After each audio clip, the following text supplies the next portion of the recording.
Hello students. Students हम आज के वीडियो में अपना एक नया टॉपिक पढ़ना स्टार्ट करेंगे। हम लोग यूनिट 3 पढ़ रहे हैं। यूनिट 3 में यूनिट 3 का नाम है हमारा मोटिवेशन। अगर मैं आपसे मोटिवेशन की बात करूं तो अभी तक हम लोग ये पढ़ चुके हैं कि what do we mean by motivation. उसके बाद हम लोग ये भी पढ़ चुके हैं कि what is the meaning of definition, meaning and definition of motivation. Along with that हमने फीचर्स पढ़े हैं, ऑब्जेक्टिव्स पढ़े हैं, इंपॉर्टेंस ऑफ मोटिवेशन पढ़ी है। ठीक है, ये सब चीजें हमने पढ़ी है उसके अंदर। आई होप आपको उसमें कोई प्रॉब्लम नहीं होगी। लेकिन अगर किसी बच्चे को कोई भी प्रॉब्लम हो पुराने वीडियोस के अंदर तो डू लेट मी नो, आप मेरे से पूछ सकते हैं। और एक बहुत इंपॉर्टेंट टॉपिक हमने मोटिवेशन का पढ़ा था, जिस टॉपिक का नाम था मैस्लॉक थ्योरी। अब अगर मैस्लॉक थ्योरी की बात करते हैं तो मैस्लॉक थ्योरी का वीडियो ऑलरेडी मैंने इससे पहले बना के अपलोड कर दिया था। आप लोग एक बार मैस्लॉक की थ्योरी भी देख सकते हैं। फिर मैंने टाइप्स ऑफ मोटिवेशन भी आपको पढ़ाया था, जिसमें मैंने आपको बताया था कि 4 तरीके के मोटिवेशन होते हैं: पॉजिटिव, नेगेटिव, इंट्रिंसिक और एक्सट्रिंसिक। आज हम एक नया टॉपिक पढ़ेंगे जिसका नाम है आपका सोर्सेज ऑफ मोटिवेशन। अब अगर हमारा बात करें कि ये सोर्सेज ऑफ मोटिवेशन में सोर्सेज क्या होता है, ठीक है, तो सोर्सेज का मतलब होता है, हिंदी में हम सोर्सेज को कहते हैं स्रोत। स्रोत कह दीजिए, माध्यम, या ऐसी कौन सी चीजें होती हैं जो किसी भी कार्य को करने में हमारी मदद करती हैं, वो होते हैं हमारे सोर्सेस।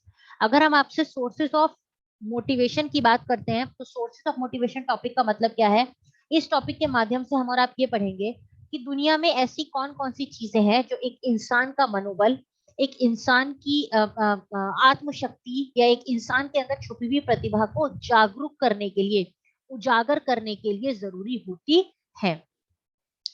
तो मेनली ये 5 चीजें हैं जिनको हम एक एक करके पढ़ेंगे, जिनकी वजह से हम और आप ये कह सकते हैं जो चीजें हमारे लिए जरूरी है।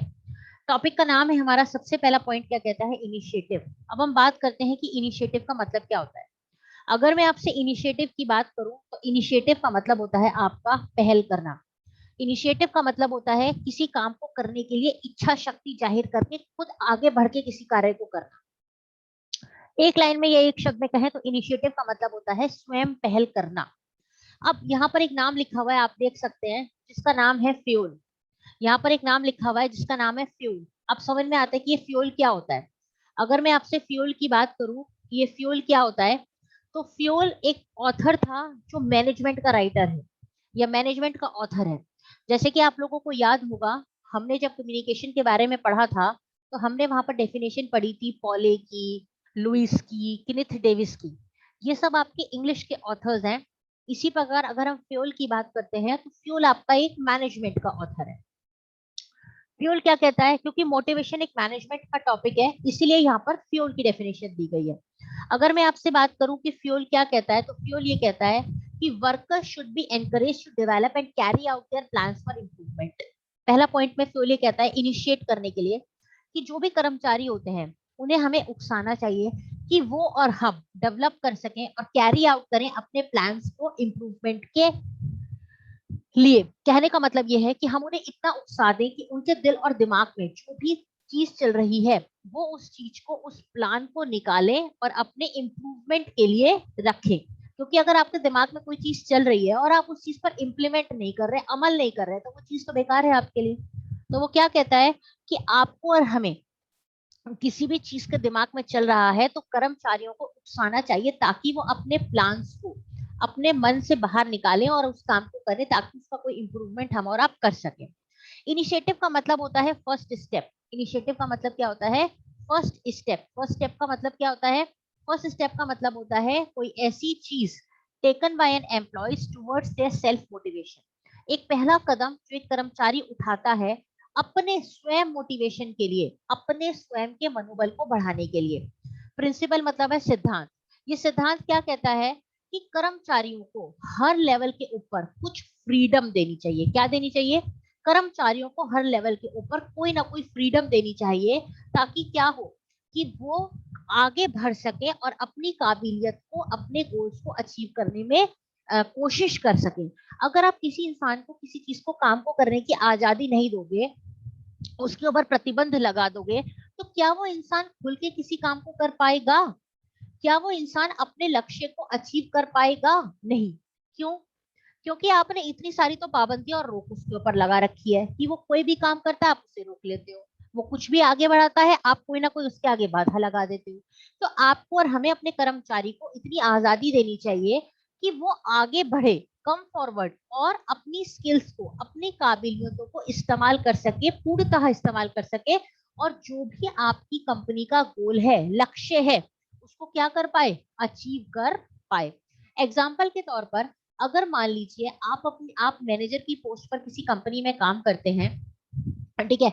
एग्जाम्पल के तौर पर, अगर आप मैनेजर के तौर पर किसी कंपनी में काम करते हैं और आप कंपनी के कुछ अहम निर्णय ले रहे हैं, आप कंपनी के कुछ अहम निर्णय ले रहे हैं, तो आपको अपने कर्मचारी, जो भी आपके यहाँ नीचे काम करते हैं, उन लोगों से उनके सजेशंस और आइडियाज को भी पूछ लेना चाहिए।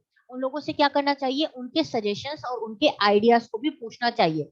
इससे फायदा ये होगा कि आप और हम जब कोई भी काम करेंगे तो वो आपको सहायता करेंगे। सहायता क्यों करेंगे, क्योंकि फील्ड में आपके नीचे आप तो सिर्फ आदेश देने का काम करते हो, कार्य तो यही लोग करते हैं। तो उस काम को करने में क्या क्या लूप होल्स हो सकते हैं, क्या क्या त्रुटियां हो सकती हैं, और किन किन चीजों पर हमें फोकस करना है, किन किन पैरामीटर्स पर हमें अपना ध्यान केंद्रित करना है, ये सब चीजें शायद वो आपको बता सकते हैं। और उन्हीं के सुझाव के अनुसार जो भी वो कहें, आप अपने डिसीजन ले सकते हो। लेने चाहिए नहीं, ले सकते हो। इससे उन्हें खुशी होगी, किस चीज की खुशी होगी, कि आपने उन्हें मैक्सिमम पार्टिसिपेशन दिलवाया, यानी कि आप उनको पूछते हो, उनकी अहमियत आपकी निगाहों में है।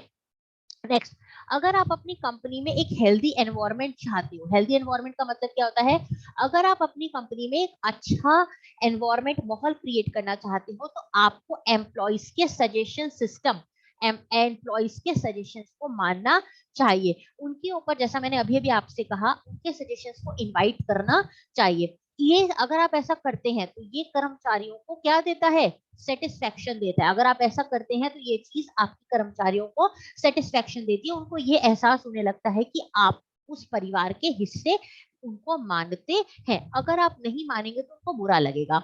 उदाहरण के तौर पर, अगर परिवार में 6 लोग हैं, 5 लोग बैठकर किसी बात पर, मुद्दे पर चर्चा कर रहे हैं और उन्होंने निर्णय ले लिया, छठे व्यक्ति को बुलाया भी नहीं, उससे बात भी नहीं करा और उसके लिए भी निर्णय ले डाले, तो उसे कहीं ना कहीं खराब लगेगा और ये लगेगा कि शायद मैं इस परिवार का हिस्सा होके भी ये लोग मुझे मानते नहीं है, इसीलिए इन लोगों ने मुझे नहीं बुलाया।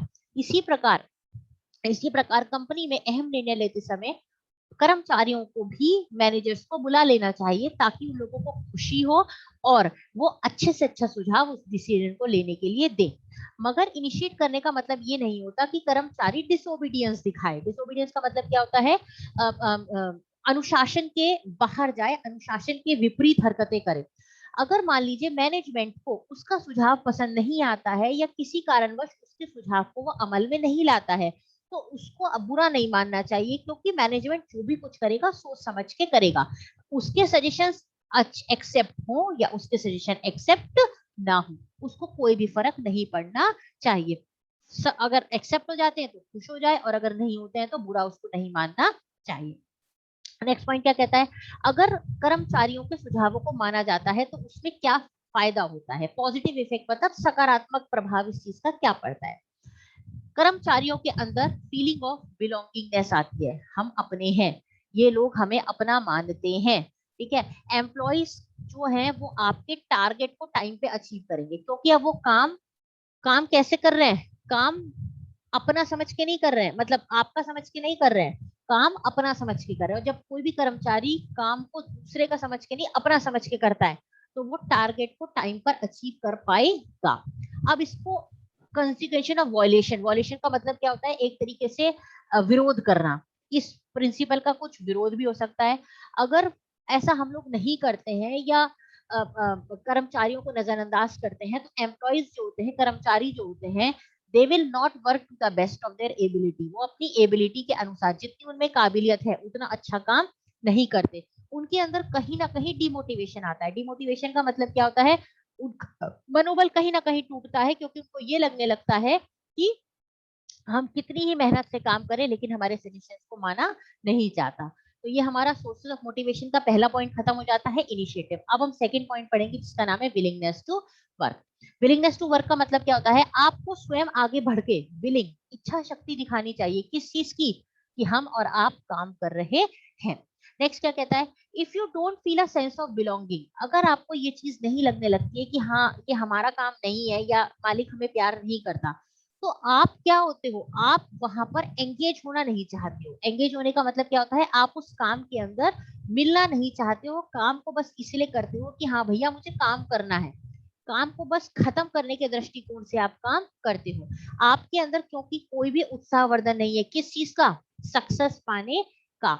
It is always easy for individual to establish and form relationship at work, अगर कोई भी कर्मचारी काम पे अपना एक रिश्ता स्थापित कर लेता है, काम को अपना समझ के काम करता है, तो काम शायद ज्यादा अच्छा होता है।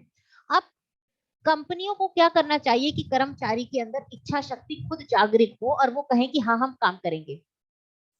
उनको होस्ट करनी चाहिए क्या, सोशल एक्टिविटीज, और ऑफर करनी चाहिए मोर अपॉर्चुनिटीज। अब ये होस्ट और इसका मतलब क्या होता है, कंपनीज को कुछ ऐसे सामाजिक कार्यक्रम ऑर्गेनाइज करने चाहिए जिसके तहत और अंतर्गत लोग आपस में एक दूसरे से और ज्यादा मिल सके। उन्हें ऐसी अपॉर्चुनिटीज, मतलब कि कर्मचारियों को ऐसे अवसर देने चाहिए कि वो क्या कर पाए, वो लोगों के साथ रिलेशनशिप बिल्डिंग करे। रिलेशनशिप बिल्डिंग का मतलब क्या होता है, लोगों के साथ, बाहर वाले लोगों के साथ रिश्ते बना पाए। इससे फायदा ये होगा कि वो काम पर ज्यादा फोकस अप कर पाएंगे और अपनी वर्क लाइफ बैलेंस कर पाएंगे। वर्क लाइफ बैलेंस का मतलब क्या होता है, अपने काम को भी देख पाएंगे और बाहर की चीजों को भी देख पाएंगे। कई बार ऐसा होता है कि कंपनीज जो होती हैं वो कर्मचारियों को अपना पर्सनल काम करने के लिए रोकती हैं।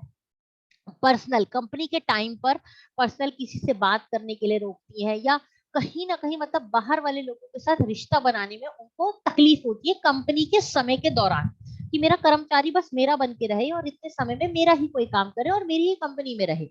तो ऐसा कंपनीज को नहीं करना चाहिए। अगर ऐसा करेंगे तो इंसान में विलिंगनेस टू वर्क, काम करने की इच्छा शक्ति खत्म हो जाती है। लेकिन अगर आपको ये लगने लगता है कि हाँ ये मेरी कंपनी है, और आप अपने वर्क प्लेस पर फिट हो जाते हो, बढ़िया से एडजस्ट कर लेते हो, अपनी टीम के साथ आपका मन लग जाता है, तो आपको मोटिवेटेड फील होता है। किस चीज के लिए मोटिवेटेड फील होता है, टू वर्क हार्ड, कि आप ज्यादा से ज्यादा मेहनत से और काम करना पसंद करते हो और अचीव करने की कोशिश करते हो क्या, रिजल्ट्स को आप ज्यादा से ज्यादा अचीव करने की कोशिश करते हो। क्यों, क्योंकि अब जब मालिक आपको इतनी सुविधा दे रहा है, मालिक आपको अपना मान रहा है, तो आप भी खुशी से अपना काम करते हो। लेकिन इसके लिए इंपॉर्टेंट वर्क हमें ये दिमाग में रखना चाहिए कि हमें और आपको आपस में एक दूसरे के साथ इंटरेक्शन करते रहना चाहिए। इंटरेक्शन का मतलब क्या होता है, विचारों का आदान प्रदान अपनी कंपनी में काम करने वाले लोगों के साथ निरंतर करते रहना चाहिए। कहने का मतलब यह है कि कंपनी के अंदर आपको अपने साथ काम करने वाले लोगों के साथ इंटरपर्सनल रिलेशंस बनाने चाहिए, मतलब कि आपस में एक दूसरे के साथ हंस बोलकर काम करना चाहिए। और मतलब कहते हैं ना, अगर आप एक दूसरे के साथ मिलकर काम करेंगे कंपनी के अंदर तो काम जल्दी भी होगा और आपका मन भी लगेगा। अन्यथा अगर आप अकेले करेंगे तो कभी भी काम पूरा नहीं होगा। इसीलिए कंपनीज को, मैनेजर्स को कर्मचारी की सोशल नीड्स तो आप लोग जानते ही हैं, मैंने आपको physiological needs, psychological needs, social need, esteem need सब मैस्लॉक की थ्योरी में पढ़ाई थी, कि इंसान की सामाजिक नीड को पूरा करना चाहिए। और ये पॉइंट आपका बहुत इंपॉर्टेंट है कि कर्मचारियों को कभी भी डार्क में नहीं रखना चाहिए। डार्क में रखने का मतलब क्या होता है, अगर आप अपनी कंपनी के कोई अहम निर्णय ले रहे हो, तो अपनी कंपनी के अहम निर्णयों को लेते समय आपको अपने कर्मचारियों को उसके अंदर मिला लेना चाहिए, उनके साथ। कैप्टन डार्क का मतलब क्या होता है, उनसे कुछ भी छुपाना नहीं चाहिए, उनको हमेशा वहीं पर मिला जुला कर रखना चाहिए। उनको कंपनी के ऑपरेशनल मैटर्स, अहम मुद्दों के बारे में, फ्यूचर प्लान्स के बारे में, जो भी भविष्य में कंपनी लेने वाली है, सबके बारे में सूचित करना चाहिए। अन्यथा कर्मचारियों को ये लगने लगता है कि हम लोग क्या हैं, आउटसाइडर हैं। आउटसाइडर का मतलब क्या होता है, हम लोग बाहर वाले हैं और हमें कोई पूछता ही नहीं है। नेक्स्ट क्या है, आदमी की जरूरत क्या होती है, to give and receive love. इंसान प्यार देना भी जानता है, इंसान प्यार लेना भी जानता है। तो आपको हमेशा उन लोगों को ये फील कराना चाहिए कि आप हमारे परिवार के हिस्से हो। इससे ये होगा कि कर्मचारी आपको प्यार देंगे, काम अच्छे से करेंगे और आपको प्यार देंगे, प्लस आपको भी उन्हें प्यार देना चाहिए। तो आपको भी उनको उनको भी ये फील कराना चाहिए कर्मचारियों को कि आप हमारे परिवार का हिस्सा है। नेक्स्ट है, अगर आप एक समाज में कर्मचारी की जरूरतों को पूरा नहीं करते, सोशल नीड मतलब प्यार की जरूरतों को, गंदे से बात करते हो, डांटते हो, चिल्लाते हो, ये सब करते हो, तो इंसान को लोनलीनेस फील होने लगता है। लोनलीनेस का मतलब क्या होता है? अकेलापन। लोनलीनेस का मतलब क्या होता है? अकेलापन महसूस होने लगता है कर्मचारी को, और वो शायद प्रेशर की वजह से डिप्रेशन में भी जा सकता है। अब हमारा थर्ड पॉइंट क्या कहता है? Eagerness to take on work. आपको कुछ ऐसा करना चाहिए कि कर्मचारी खुद ईगरनेस, ईगरनेस का मतलब होता है इंसान के अंदर खुद आतुरता आ जाए किस चीज की? काम को करने की। अब इंसान के अंदर आतुरता कैसे आएगी काम को करने की? आपको उसे सबसे पहले जॉब की सेफ्टी और सिक्योरिटी देनी चाहिए। अगर आप किसी भी कर्मचारी को जॉब की सिक्योरिटी दोगे, सिक्योरिटी का मतलब क्या होता है? उसको इस बात से आश्वासित कर दोगे कि हम तुम्हें नौकरी से नहीं निकालेंगे, तुम हमारे यहाँ पर काम करोगे, उसका मनोबल सबसे ज्यादा इस चीज से बढ़ जाता है। और जॉब की सुरक्षा ही हर कर्मचारी की अहम और सबसे जरूरी चाह होती है, इच्छा होती है, जो अगर कर्मचारी का मालिक पूरी कर दे तो उसका मनोबल सबसे ज्यादा इसी चीज से बढ़ता है। नेक्स्ट क्या है? आपको अगर दूसरा चीज क्या कहता है? अगर कोई भी काम वो अच्छा करता है तो आपको उसकी काम को अप्रिशिएट करना चाहिए। अप्रिशिएट का मतलब क्या होता है? हाँ, तुमने बहुत अच्छा काम किया, इस बात से उसका मनोबल बढ़ जाता है। नेक्स्ट क्या है? अगर when an employee feel confident that they are doing their job correctly, जब एक कर्मचारी को ये लगने लगता है कि हाँ मैं अपना काम, जॉब को करेक्टली कर रहा हूँ, जॉब को मैं अपनी अच्छी तरीके से कर रहा हूँ, तो कर्मचारी उस काम को और बढ़िया तरीके से करता है। अगर आप कोई काम कर रहे हैं, कोई प्रोजेक्ट बना रहे हैं, और शुरुआत में आपको ये महसूस होने लगता है कि हाँ मैं अच्छे से काम कर रहा हूँ, मेरा काम बढ़िया चल रहा है, तो आप और मेहनत करके काम करते हो, आप उस काम के ऊपर और हार्ड वर्क करते हो उस काम को अचीव करने के लिए। लेकिन अगर आपके मन में कहीं ना कहीं ये आ जाता है कि मैं काम अच्छा नहीं कर रहा हूँ, या मेरा काम शुरुआत में गड़बड़ हो रहा है, तो आपका मन टूट जाता है और आगे उस काम को पूरा करने के लिए, और शायद आपको मोटिवेशन नहीं फील होता, और आपका परफॉर्मेंस क्या हो जाता है? उस चीज के लिए खराब हो जाता है। अगर हम आंकड़ों की बात करें, तो जो लोग मन लगा के काम किसी भी कारणवश कंपनी में नहीं कर पाते हैं या कर रहे होते हैं, 17% केसेस के अंदर, या आप ये कह सकते हैं किसी भी कंपनी में प्रोडक्शन 17% कम करते हैं ऐसे लोग, उनके मुकाबले जो लोग मन लगाकर काम करते हैं, या जो लोग क्या रहते हैं? हैप्पियर रहते हैं, खुश रहते हैं। वो लोग क्या होते हैं? ज्यादा प्रोडक्टिव होते हैं और अच्छे से परफॉर्म करते हैं, क्योंकि हैप्पी एम्प्लॉइज, खुश एम्प्लॉइज जो होते हैं वो कंपनी की वकालत भी बहुत अच्छी करते हैं। वकालत का मतलब पैरवी करना होता है। पैरवी करने का मतलब क्या होता है? वकील वाली पैरवी नहीं, जब भी कोई बात होती है हमेशा अपनी कंपनी की अच्छाई बताते हैं जो लोग खुश रहते हैं। लेकिन जो लोग दुखी रहते हैं अपनी कंपनी में, किसी भी कारणवश उनका मन नहीं लगता, चाहे कंपनी के लोगों की वजह से, कंपनी के काम की वजह से, तो वो लोग 17% कम काम करते हैं उनके मुकाबले जो लोग खुश रहते हैं। दूसरा, कंपनी की बुराई भी करते हैं, क्योंकि वो लोग किसी कारणवश कंपनी से खुश नहीं है। ऐसे लोग कभी भी कंपनी के अंदर पॉजिटिव वर्क एनवायरनमेंट नहीं बनाते। लेकिन जो लोग खुश रहते हैं वो अच्छा सकारात्मक माहौल बनाते हैं कंपनी के अंदर, और जो बाहर के उनके पहचान के या जो टैलेंटेड और लोग होते हैं, जिनको हम ये मान के चलते हैं कि अगर हमारी कंपनी में आ जाए तो फायदा हो जाएगा, फायदा हो जाएगा, उन लोगों को अपनी कंपनी की ओर आकर्षित करते हैं। दूसरी तरफ जो लोग दुखी रहते हैं, जो ये 17% की श्रेणी में आते हैं, उन लोगों को भगाते हैं कि भैया मत काम करो, ये बेकार कंपनी है। इसीलिए आपको अपने कर्मचारियों को रिकॉग्निशन देना चाहिए, हमेशा समय समय पर उनको क्या करना चाहिए? कहना चाहिए कि हाँ सब कुछ बहुत अच्छा है, ये है वो है, सब कुछ करना चाहिए। ऐसे कर्मचारी जो लोग खुश नहीं होते, वो कंपनी में टॉक्सिक, टॉक्सिक का मतलब क्या होता है? एक जहर की तरह काम करते हैं, कंपनी के बारे में बुरा बुरा बोलेंगे, क्योंकि वो लोग किसी भी कारणवश खुश नहीं है। इसीलिए हमें अपने कर्मचारियों को कोई भी अच्छा काम करने पर क्या देना चाहिए?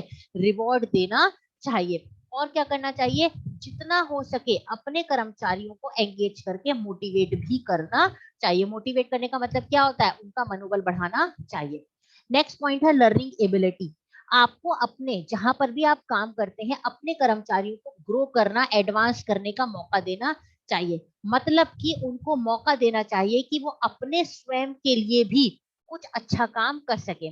उदाहरण के तौर पर, अगर मान लीजिए आप कहीं पर नौकरी करते हैं, ठीक है, किसी कंपनी में नौकरी करते हैं, और कंपनी आपको मौका देती है कि आप अगर आगे पढ़ाई करना चाहें तो आप हफ्ते में शनिवार इतवार को छुट्टी लेकर आप पढ़ाई कर सकते हैं। या कुछ भी आप अपना ऐसा कोई भी आपके दिमाग में है या कुछ भी है, तो कंपनी को आपको आगे बढ़ने के लिए मौका देना चाहिए। इससे ये होगा कि आप रिजल्ट्स अच्छे अचीव कर पाएंगे और कहीं ना कहीं आपको रिकॉग्निशन भी मिलेगा, आपको पहचान भी मिलेगी और आप अच्छा काम और अच्छा करेंगे, क्योंकि आप में कॉन्फिडेंस आ जाएगा। आप कर्मचारी होने के नाते आपका और आप भी कंपनी का पॉजिटिव फीडबैक देंगे और आप शायद कंपनी में या कंपनी को सक्सेसफुल बनाने में भी पूरी मेहनत करेंगे। ठीक है, कभी कभी ऐसा होता है कि वर्कर्स होते हैं वो काम करना नहीं चाहते हैं अच्छी तरीके से, तो ऐसा क्यों काम नहीं करना चाहते? क्योंकि उनके पास मोटिवेशन नहीं है। कोई ऐसा जरूरी नहीं है, कोई ऐसी चीज नहीं है जिससे उनका मनोबल बढ़ाया जा सके, लेकिन अगर हम कर्मचारियों को अच्छे से मोटिवेशन कर देते हैं तो शायद वो काम को और विलिंगनेस से और अच्छी तरीके से करते हैं और मैक्सिमाइज हो जाता है, बेस्ट ऑफ द बेस्ट उनके अंदर काबिलियत आ जाती है काम को करने की। दूसरी तरफ अगर हम अपने कर्मचारियों का मनोबल तोड़ेंगे तो वो अच्छी तरीके से काम नहीं करेंगे। हमें हमेशा उनकी एस्टीम नीड, मान मर्यादा वाली नीड को पूरा करना चाहिए। कभी भी उनको ये एहसास नहीं दिलाना चाहिए कि हम मालिक हैं, तुम कर्मचारी हो। अगर हम उनकी एस्टीम नीड पूरी करते हैं तो वो हमारी कंपनी में रहकर हायर गोल का मतलब क्या होता है? ज्यादा से ज्यादा लक्ष्य को प्राप्त करने की कोशिश करते हैं। नेक्स्ट क्या है? अगर वो ऐसा करते हैं तो ओवरऑल तरीके से वो हमारी कंपनी में एंगेज हो जाते हैं, काम के लिए, काम के प्रति अपना पूर्णतः समर्पण वो देते हैं। दूसरी तरफ उनको समय समय पर अगर मनोबल बढ़ाना है तो रेगुलर रिकॉग्निशन देना चाहिए। रिकॉग्निशन का मतलब क्या होता है? पहचान देनी चाहिए। पहचान देने का मतलब क्या होता है कि उनको समय समय पर बताते रहना चाहिए, सबके सामने तारीफ करनी चाहिए। कोई अच्छा काम करे तो उनका अप्रिशिएट भी उनको करना चाहिए कि हाँ भैया इन्होंने ये काम किया है। इससे क्या होगा? उनका मनोबल बढ़ेगा, उनको खुशी होगी कि हाँ मेरा मालिक मेरे काम की सराहना करता है और वो काम को और अच्छी तरीके से करेंगे। मैं ये जो भी कलर कर रही हूँ वर्ड्स, ये सिर्फ पेपर को कलर बनाने के लिए नहीं कर रही हूँ, इसलिए कर रही हूँ कि ये इस पॉइंट का इंपॉर्टेंट शब्द है। ठीक है, अब क्या होता है अगर हम ऐसा करेंगे कि हम फीडबैक कर्मचारी का साल के आखिरी में देंगे। साल के आखिरी का मतलब क्या होता है? फीडबैक देंगे कि एनुअल रिव्यू जब साल खत्म होगा तब कर्मचारी की परफॉर्मेंस बढ़ाएंगे या कुछ करेंगे, तो इससे कर्मचारी का मनोबल नहीं बढ़ता। तो नहीं बढ़ता, अरे यार कुछ अच्छा काम आज किया है, रिवॉर्ड एक साल बाद मिलेगा, तो छोड़, इस तरीके की फीलिंग्स आपके अंदर आ जाती है। लेकिन अगर हम समय समय पर समय को देख के सब कुछ काम करेंगे तो शायद और अच्छी अपॉर्चुनिटीज देंगे, तो हम और आप खुश हो जाते हैं आगे बढ़ने के लिए। इसीलिए सुपरवाइजर्स को एम्प्लॉइज की स्किल और एबिलिटीज के ऊपर फोकस करना चाहिए। सुपरवाइजर्स को ये चीज देखनी चाहिए कौन से कर्मचारी के अंदर कौन सी काबिलियत है, कौन सी प्रतिभा छुपी हुई है, या कौन सा कर्मचारी कौन सी प्रतिभा का धनी है, उसको उसी को धक्का देना चाहिए। धक्का देने का मतलब गिराना नहीं है, यहाँ पर धक्का देने का मतलब है पुश करना चाहिए कि वो उस काम को और अच्छी तरीके से करे, और जो जो काम अच्छी तरीके से कर सकता है अपनी प्रतिभा के अनुसार उसको उसी काम के अंदर फिट सुपरवाइजर को कर देना चाहिए। नेक्स्ट पॉइंट क्या कहता है आपका? Going extra miles. अब मैस्लो की हिरार्की क्या कहती है? मैस्लो का लास्ट पॉइंट था आपका सेल्फ एक्चुअलाइजेशन नीड, और मैंने आपको बताया था दुनिया में बहुत कम ही लोग ऐसे होते हैं जो आपके सेल्फ एक्चुअलाइजेशन नीड को पूरा कर पाते हैं। लेकिन आपको हमेशा अपने कर्मचारियों को कोशिश करनी चाहिए कि वो ज्यादा से ज्यादा पोटेंशियल अपने काम का लाएं और उसको पूरा करने की कोशिश करें। आखिरकार एक इंसान अपनी जिंदगी में क्या चाहता है? एक इंसान अपनी जिंदगी में चाहता है एक अच्छी पोजीशन, एक अच्छी पद औधा उसे कंपनी में मिल सके, अपनी जिंदगी में मिल सके, जिससे कि वो मोटिवेटेड फील करता है और अपने करियर पाथ पर सक्सेस पाने के लिए आगे भी हमेशा अग्रसर रहता है। लेकिन अगर हम उसको ये फील कराते कि तुम जरूरी नहीं हो या कुछ है, ठीक है, तो वो कभी भी आगे बढ़ने की कोशिश नहीं कर पाता और उसका मन वही टूट जाता है। तो सेल्फ एक्चुअलाइजेशन एम्प्लॉयज जो होते हैं, जो खुद अपना आपका रास्ता बनाना चाहते हैं, एम्पावर्ड होते हैं और जो ट्रस्टेड होते हैं, वो हमेशा अपनी ग्रोथ में लगे रहते हैं और कहीं ना कहीं अपने लिए एंगेजमेंट चाहते हैं। जो लोग खुश होते हैं कर्मचारी, वो हमेशा प्रोडक्टिव एम्प्लॉयज होते हैं। खुश कर्मचारी क्या होते हैं? हमेशा प्रोडक्टिव रहते हैं, क्योंकि अच्छा काम करेंगे, हमेशा उनको एप्रिसिएशन मिलता रहता है, हमेशा वो अपनी टीम को भी एनकरेज करेंगे। जो लोग खुश रहते हैं कि भैया तुम और अच्छा काम करो। दूसरी तरफ जो लोग दुखी रहते हैं और डेली वो अपना काम बहुत अच्छा करेंगे, डेली के सारे अपने कामों को परिपूर्णता से पूरा करेंगे, लेकिन जो लोग दुखी रहते हैं वो लोग कभी भी अच्छा काम करना पसंद नहीं करते। अब लोगों को खुश करने के लिए हमें समय समय पर इंसेंटिव्स देने चाहिए, कमीशन जिसे कहते हैं कोई काम करने के लिए, रिवॉर्ड देना चाहिए अगर उन्होंने कोई अच्छा काम किया है तो, इसी काम को किया है, ठीक है, या बियॉन्ड वर्क, जो काम उन्हें करना था वो तो करा ही करा है, उसके अलावा भी अतिरिक्त उन्होंने पूरा और अच्छा काम किया है। उनकी जॉब्स को ग्रेटिफाइंग और फन बनाना चाहिए। ग्रेटिफाइंग और फन का मतलब क्या होता है? नौकरी को प्रेशर ना बनाओ, उनकी नौकरियों को ऐसा बनाओ कि वो काम पर प्रेशर महसूस करें, काम को ऐसा बनाओ कि वो उस काम को करने में खुशी महसूस करें। अगर आप ऐसा करते हो तो कर्मचारियों का, एम्प्लॉय का मनोबल बढ़ जाता है। Extra mile employees initiative in getting this done, और उनको एक्स्ट्रा कुछ काम करने का मौका भी देना चाहिए। इसीलिए अगर आप ऐसा करते हो तो वो कोई भी इशू आ जाए कंपनी में, वो खुद उस काम को एक ऐसा रिक्रिएशनरी पोस्चर बना देते हैं कि कोई भी इशू आए उसे टैकल कर लेते हैं। लेकिन दूसरी तरफ कर्मचारी को अगर दुखी करोगे तो वो इशू को टैकल करना पसंद नहीं करेगा, सोचेगा मैं क्यों करूं, प्रॉब्लम आई है तो मालिक अपने आप झेलेगा।